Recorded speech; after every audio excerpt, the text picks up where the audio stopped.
बिस्मिल्लाहिर्रहमानिर्रहीम। अस्सलामुअलैकुम वरहमतुल्लाहि वबरकातुहू। दोस्तों, कैसे हैं? क्या हाल है? उम्मीद करता हूं कि खैर व आफ़ियत से होंगे। दोस्तों, इस वीडियो में मैं आपको सिर्फ़ एक जुमला बताऊंगा। उस जुमले को आपको सीख लेना है। यानी इस तरीके से अगर आप सीखेंगे और समझेंगे तो इंशाअल्लाह आप बहुत जल्दी और अच्छी अरबी बोलना सीख जाएंगे। इसलिए मैं आपसे रिक्वेस्ट करता हूं कि आप वीडियो को आखिरी तक देखिएगा। कोई ज़्यादा बड़ा वीडियो नहीं होगा, ज़्यादा से ज़्यादा 5, 6, 7 मिनट का वीडियो होगा। ठीक है, तो मैं आपसे रिक्वेस्ट करता हूं कि वीडियो को आखिरी तक देखिएगा। ठीक है, मैंने एक जुमला इसमें बनाया है, लिया है कि दरवाज़ा खुला है या बंद है। आपका कफ़ील, आपका मुदीर या कोई भी आपसे कहता है कि दरवाज़ा खुला है या बंद है, या दरवाज़ा खुला हुआ है या पहले से बंद है। यानी ये जुमला बोलने का इस तरह से आदमी, हम लोग हिंदी उर्दू में बोल सकते हैं। ठीक है, लेकिन अरबी में कहना होगा तो वो कैसे कहेगा कि दरवाज़ा खुला है या खुला हुआ है, बंद है या पहले से बंद है। यानी इस तरह से भी हम बोल सकते हैं हिंदी उर्दू में। अरबी में कहना होगा तो कहेंगे हल बाब मफ्तूह अम मुग़लक़, हल बाब मफ्तूह अम मुग़लक़। अब कहेंगे इसमें हल को क्यों इस्तेमाल किया गया है? ठीक है, क्योंकि हल का तो कोई जगह इसमें नहीं है, इसलिए कि जुमला जो है, जुमले में दरवाज़ा खुला हुआ है या बंद है, इसमें हल का मतलब क्या होता है? तो क्या तो यहाँ पे जुमले में आया नहीं, तो आपने इसको इस्तेमाल क्यों किया? ठीक है, ये चीज़ मैं आपको बताऊंगा, इसलिए मैं आपसे रिक्वेस्ट करता हूँ कि वीडियो को आखिरी तक देखिएगा तो समझ में आएगा कि हल को हमने इस्तेमाल यहाँ क्यों किया है। ठीक है, तो सबसे पहले चलते हैं, इसके एक एक लफ्ज़ों का मतलब सीखते हैं कि इसका मतलब क्या होता है।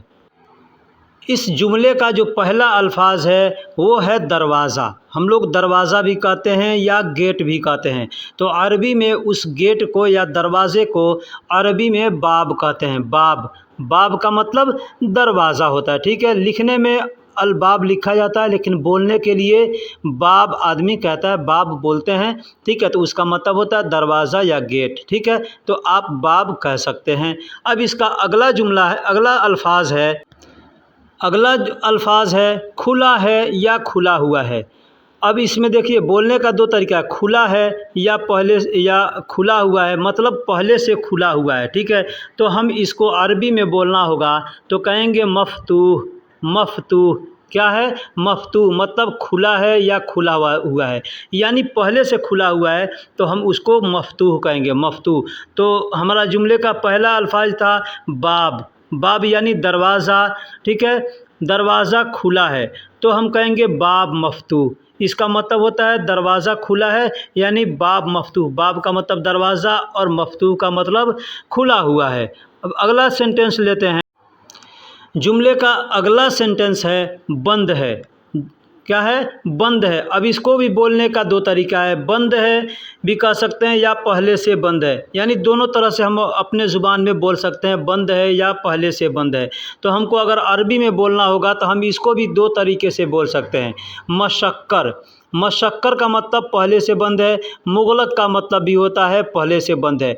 तो हम बंद है अगर कहना है तो भी हम कहेंगे मशक्कर, और अगर पहले से बंद है तो भी कहेंगे मशक्कर। बात सेम है। तो हम लोग हिंदी उर्दू में तो इसको इस्तेमाल नहीं करेंगे, हम लोग को डायरेक्ट अरबी में बोलना है तो हम कहेंगे मशक्कर, यानी बाब मशक्कर, यानी दरवाज़ा बंद है। दरवाज़ा बंद है। कोई कहता है कि देखो दरवाज़ा बंद है तो हम कह सकते हैं बाब मशक्कर, यानी दरवाज़ा बंद है। ठीक, इस तरह से कह सकते हैं। तो मशक्कर का मतलब होता है बंद है, या मुग़लक़ का मतलब भी होता है बंद है। शक्कर का मतलब बंद करना होता है, इगलक का मतलब भी बंद करना होता है। तो बहुत से लोग हैं कि इगलक बोलते हैं या गलक बोलते हैं। ठीक है, मतलब बंद करो। शक्कर भी बोलेंगे तो मतलब बंद करो। ठीक है, और भी बहुत से अल्फाज हैं, जैसे तफ़ी है, तफ़ी का मतलब भी होता है बंद करना। तो बहुत से अल्फाज हैं। ठीक है, मैं वो भी अगले वीडियो में बताऊंगा इंशाल्लाह। तो पहले यहाँ बता रहा हूँ कि बंद है तो मशक्कर भी कह सकते हैं या मुग़लक़ भी कह सकते हैं। अब इसमें अगला सेंटेंस आता है जिसको हम कहते हैं या जैसे जुमले में कहा गया कि दरवाज़ा बंद है या खुला हुआ है। ठीक, या दरवाज़ा खुला हुआ है या बंद है, यानी हम दोनों तरह से बोल सकते हैं, आगे पीछे भी करके बोल सकते हैं। तो जो उसमें अल्फाज आया या जैसे हम कह सकते हैं किसी से, यह आम है या नींबू है। ठीक है, यह मोबाइल है या टीवी है, हाँ, यह अहमद है या अली है, इस तरह से बोलते हैं। तो इसमें जो या का जो अल्फाज आता है, उस या को अरबी में कहते हैं अम का मतलब होता है या। एक और अल्फाज होता है जो डायरेक्ट हम अरबी में या बोलते हैं, तो उस या का मतलब होता है ऐ, यानी सामने वाले को कहते हैं ऐ।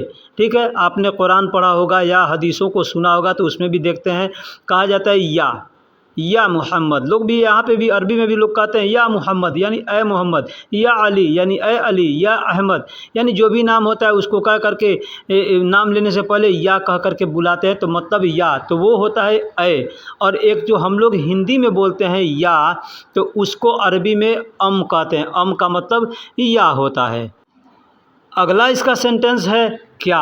जैसे हमने कहा था शुरू में कि हमने जुमले के अंदर क्या कहीं नहीं दिख रहा है, लेकिन क्या यहाँ पे जब हम उसका अरबी सेंटेंस बनाते हैं, अरबी जुमला बनाते हैं, कन्वर्ट करते हैं अरबी में, तो वहाँ पे क्या आ रहा है। क्या यानी हल का इस्तेमाल हमने किया है। तो क्यों किया है, तो हल का मतलब होता है क्या, हल का मतलब होता है क्या। तो हल को इस्तेमाल क्यों करेंगे, यानी हल को उस जगह इस्तेमाल करते हैं जहाँ सस्पेंस वाली थोड़ी बात होती है, वहाँ पे हल का इस्तेमाल करेंगे। तो यहाँ पे सस्पेंस है। कैसे कि हम सामने वाले से कहते हैं देखो दरवाज़ा बंद है या खुला हुआ है। ठीक है, तो यहाँ पे सस्पेंस है, दरवाज़ा बंद भी हो सकता है या खुला हुआ भी हो सकता है। ठीक है, तो हम यहाँ पे हल का इस्तेमाल करेंगे। अब इसको हम तर्जुमा करेंगे तो हम इस तरह से भी कह सकते हैं कि देखो दरवाज़ा बंद है या खुला हुआ है क्या, है ना। लेकिन हम क्या का इस्तेमाल नहीं करेंगे, यहाँ पे सिर्फ अरबी में जब कन्वर्ट करेंगे तो वहाँ पे ऑटोमेटिक हल का इस्तेमाल हम कर सकते हैं। ठीक है, अगर नहीं करेंगे तो भी कोई बात नहीं है, लेकिन अगर करेंगे तो ये अच्छी बात है, अच्छी अरबी है। ठीक है, तो इस तरह से आप बोल सकते हैं और समझ सकते हैं कि हमने क्या कहा, किस तरह से बताया। इस तरीके से आप अगर बोलेंगे तो इंशाअल्लाह आपको अच्छी अरबी आएगी और अच्छे से सीखना आएगा, अच्छे से बोलना आएगा, किसी की बातों को अच्छे से समझना आएगा कि सामने वाले ने क्या बोला है। तो मैं ज़्यादा बड़ा वीडियो ये नहीं बनाया, इसलिए मैं आपसे रिक्वेस्ट किया कि वीडियो को आखिरी तक देखिएगा। अगर वीडियो को अच्छे से समझ में आया है तो आप हमें बराए मेहरबानी कमेंट में लिख के बताइएगा कि वीडियो अच्छी लगी या ख़राब लगी। ठीक है, क्योंकि आप लोग तो देखते हैं वीडियो, लेकिन ना कोई लाइक करता है, ना कोई ज़्यादा कमेंट्स करता है। जो भी होता है वीडियो के अंदर ख़राबी है, अच्छाई है, कमेंट्स करना चाहिए, कमेंट्स करके बताना चाहिए कि हाँ आपने ये चीज़ में ये गलती किया है, ये गलती लिखा है, ये गलती बोला है। हमने बहुत से वीडियो में, मैं अपना भी वीडियो देखता हूँ, उसमें भी बाद में वीडियो बनाने के बाद कि ये गलती हो गई है, लेकिन वो तो वीडियो अपलोड कर दिया है, तो अब मैं क्या कर सकता हूँ। ठीक है, उसमें कुछ आदमी नहीं कर सकता। ठीक, अगर आप उसको पहले से बता देंगे तो हमें अगले वीडियो में सुधार करने का मौका मिलेगा। बहुत से और भाइयों का मैं भी वीडियो देखता हूं ताकि हमको भी नए नए अल्फाज सीखने को मिले। ठीक है, तो उनके वीडियो में भी मैं देखता हूं बहुत से गलतियां रहती है, तो मैं वहां पे तो कमेंट्स करके बताता हूं कि भाई आपने ये गलती की है। ठीक है, इसका मतलब थोड़ा हमको कमेंट्स में समझाइए। मैं भी ऐसा करता हूं, तो आपसे भी मैं रिक्वेस्ट करता हूं कि आप भी हमको अगर कोई गलती होती है तो बतलाइए, ताकि हमको समझ में आएगा कि हाँ क्या हमने गलती किया है। चलिए फिर मिलेंगे किसी अगले वीडियो में, तब तक के लिए अल्लाह हाफिज़।